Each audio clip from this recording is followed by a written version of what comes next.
if I told you Hollywood just spent 320 million on a movie that feels like it was made 30 years too late? Sounds crazy, right? Well, welcome to the Electric State, a film that tries to be deep but ends up being, well, a very expensive Frankenstein's monster of old ideas. Let's talk about it.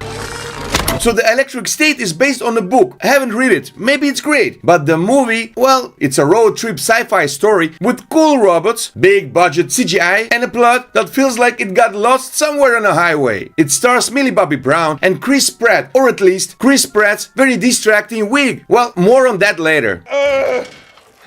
If this movie had come out in 90s, it might have been a classic. The visuals are great, the world feels interesting, and the little robot body adorable. But here is the problem. Every single idea in this movie has already been done, and done much better. It's like someone took a blender, threw in Blade Runner, Mad Max, Stranger Things, and a few random sci-fi tropes, and hoped for the best. Spoiler, it didn't work.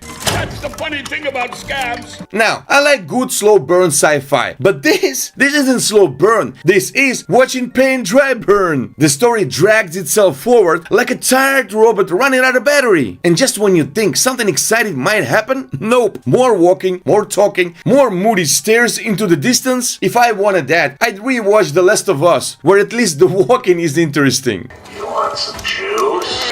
Don't talk to strangers. Come on. And speaking of distractions, can we talk about Chris Pratt's hair? What is this? A wig? A CGI creation? A small alien controlling him from the scalp? It's so unnatural that I was half expecting it to get its own character arc. Hair. Touch my hair and I'll kill you. And Millie Bobby Brown, she tries, but her emotional connection with Woody Norman's character feels forced, like two actors reading lines to each other instead of two people actually bonding. Alright, let's get to the action. There is some, but it's like eating plain rice. Technically, food, but no flavor. And the robots, look, I love the designs, but the movie doesn't do much with them. At one point we get robots with swords in a wheelchair, which sounds amazing, but somehow it isn't.